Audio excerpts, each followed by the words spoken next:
Hey everyone, and welcome back for another deep dive. Oh, yeah. This time we're going to be talking about a movie that really kind of got under my skin a bit. Oh, really? Late Night with the Devil. Have you seen this one? Oh, yeah. This one is, it's a trip, isn't it? It's a found footage horror film, Yeah. and it's really effective. What really gets me about this film is how it takes something that we're all so familiar with, like late night talk shows, Right. and it twists it into something, well, something pretty terrifying. It's You true. know, all that ambition and desperation, the dark side of fame. So, okay, the film is set in 1977. Okay. Johnny Carson, he's the king of late night, obviously. Yeah. But there's this guy, Jack Delroy. Ah, Jack. He's got this show called Night Owls. Yeah. And he's struggling, Life right? traveling big time. His ratings are in the toilet. Yeah. His wife just died from cancer, so he's dealing with all this grief. Right. And he's basically willing to do anything to get back on top. It's almost like a Greek tragedy, you know? The guy's consumed by grief. Yeah. Driven to make a deal with the devil, literally, for fame. So what does he do? He decides to put on this live Halloween special. Okay, I'm with you. And it's all about the occult. Oh, that's a recipe for disaster right there. Right. He thinks this is going to be his big comeback, controversial, edgy, all that. Yeah. But of course, things go horribly, horribly wrong. It's like watching a slow-motion train wreck. Oh, totally. You just know from the very beginning that something bad is going to happen. One of the things that makes the film so effective is that it creates this sense of dread right away. Yeah. Like you've got these clashing personalities, these guests who all have different beliefs about the supernatural, Yeah. and they're all thrown together on live TV. It's a powder keg. It is a powder keg, ready to explode. So who do we have? Give me the rundown. Okay, so first you got Christelle. Yeah. He's this flamboyant psychic who claims he can see the future. Right, right. He's got this whole mystical vibe, but there's something a little, I don't know, creepy. Yeah, a little off about him. And then was it Carmichael the Conjurer? Yep, Carmichael. The skeptic, right? Oh, he's a total skeptic, this cynical magician Yeah. who's there to debunk everything. Yeah, he's like the voice of reason, at least at first. Yeah, but even he starts to get a little freaked out as things start to escalate. Well, yeah, wouldn't you? The dynamic between those two is really fascinating. It's like this age-old battle between belief and skepticism, Right. Are we willing to accept the possibility of the unknown?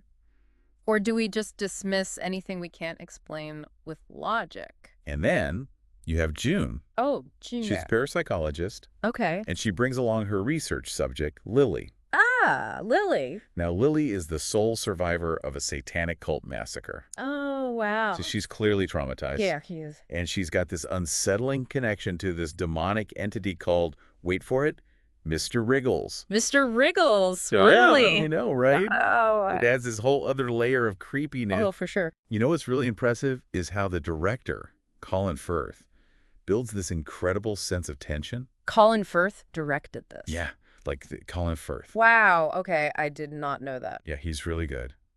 That's wild. The way he slowly ramps up the tension is just masterful. So how do things start to go wrong? Well, almost immediately, Oh, no. during his segment, Christo starts having what seems like a genuine premonition. Oh, so it's not an act? It doesn't seem like it. Okay. He sees a vision of someone named Minnie, and it completely freaks him out. Right. And we find out later that Minnie was actually Jack's nickname for his dead wife. Oh, that's creepy. Right. Yeah, that's a really effective use of foreshadowing. Totally. You start to realize that there's something seriously sinister going on. It's not just Christo who's picking up on this bad vibe. Oh, who else? Jack's sidekick, Gus.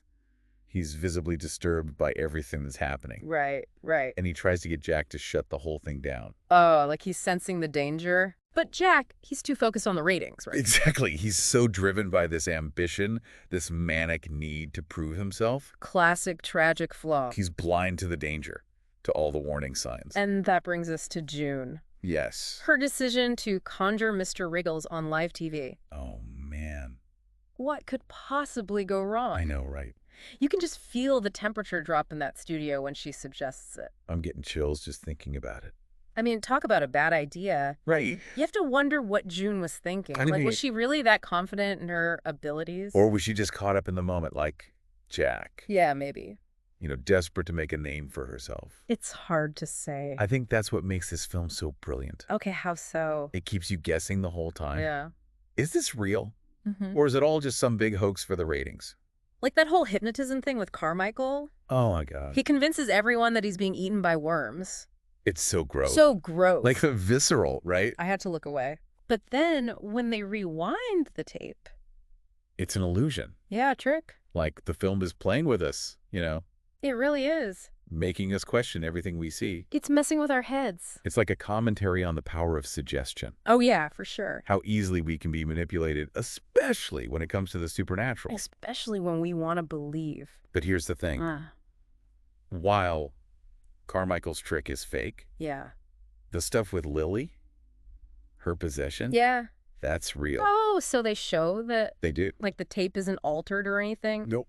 Wow, so there's definitely something supernatural going on. It seems that way. It's like the film is saying, okay, humans can be deceptive, Yeah, but these demonic forces, those are real. something like that. I like that. That's clever. I know, it's subtle, but it's really effective.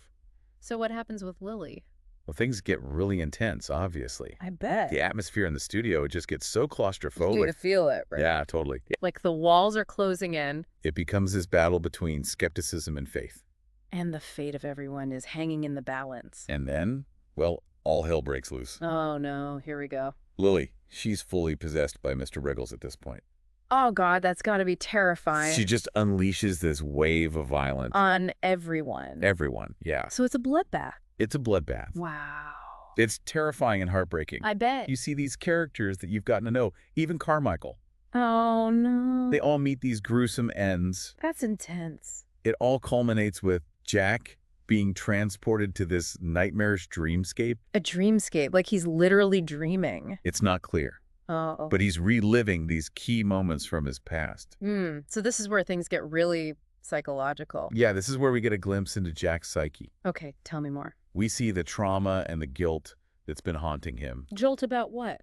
Well, we see these flashbacks to this place called the Grove. What is that? The Grove? It's this secluded retreat where these wealthy, powerful people, Yeah. they engage in occult rituals. Oh, so it's like a secret society. Something like that. Interesting. And it's heavily implied that Jack made a deal with the devil at the Grove.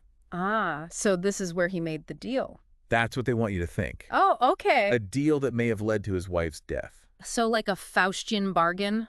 Exactly. Fame and fortune in exchange for his soul? And possibly his wife's life. It's giving Rosemary's Baby vibes. Oh, totally. But with a late-night talk show twist. Yeah, I like that. So it's not just about the scares, it's about the deeper themes, too. It's a film that makes you think Yeah. about the choices we make and the consequences of those choices. About the dark side of ambition. Right. So much to unpack with this film. Oh, absolutely. Really gets you thinking. Like, about ambition. Yeah. And how it can, corrupt you. For sure. Jack Delroy, he's so obsessed with fame Right. that he just doesn't see the danger. He's blinded by it. It's like he's willing to sacrifice anything Even himself. to get back on top. And it makes you wonder, like, how far would any of us go? Right.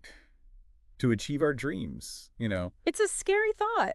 It is. And using the whole late-night talk show setting, it's genius. Why do you say that? Well, back in the 70s, late-night TV was huge. Oh, yeah, it was a big deal. It was like this cultural battleground. For ratings, you mean? Yeah, ratings, but also like a reflection of what society was worried about. Interesting. So by setting the film in that world, it taps into our fascination with fame. And the dark side of it. Exactly. It's not just about ambition, though. What else? The film also explores, the whole belief versus skepticism thing. Oh, yeah, for sure. Christou and Carmichael, they represent those two sides. Right, the believer and the skeptic. But even Carmichael, the ultimate cynic, Yeah. he starts to question things. Well, yeah, when you're faced with actual demons, Right. it kind of makes you rethink things. The film doesn't give us easy answers. That's what I like about it. Me too. It leaves you wondering what's real, what's not. Especially with that ending. Oh my God, that ending. Right. Did he really kill everyone? Or was it all in his head? I still don't know what to think. It's up to the viewer to decide. I love that. It's a film that stays with you. It gets under your skin. Big time. And it's found footage, right? Yeah. Which makes it even creepier. Oh, for sure. It feels so real, like you're watching a snuff film almost. Oh, God. It's like you're right there in the studio with them. Too close for comfort. We have to talk about the performances. Oh, yeah, they're incredible. David Dastmalchian as Jack, he's just phenomenal. He's so good. The way he portrays Jack's descent into madness. It's chilling. truly chilling. And Ian Bliss's Carmichael, he's great too. Yeah, he's perfect as the skeptic who's slowly losing his grip on reality. It's wild that Colin Firth directed this. Right, like Mr. Darcy himself. He's so talented. He created this film that's scary, but also really thought-provoking. It's not just about the jump scares. No, it's about something deeper. It's about the human condition. And the darkness that lurks within us all. Okay, so final thoughts on Late Night with the Devil. If you're a fan of horror, Yeah. or just a fan of good movies in general, Mm-hmm. you need to see this film. Agreed. It's a reminder that horror, at its best, Can be more than just cheap thrills. exactly. It can be art. It can make you think. It can stay with you long after the credits roll. Late Night with the Devil definitely does that. Oh, for sure. So that's it for our deep dive. Another one down. We hope you enjoyed it. We had fun. As always, don't forget to like, comment, and subscribe. For more deep dives. Into the movies we love. Until next time. Keep watching.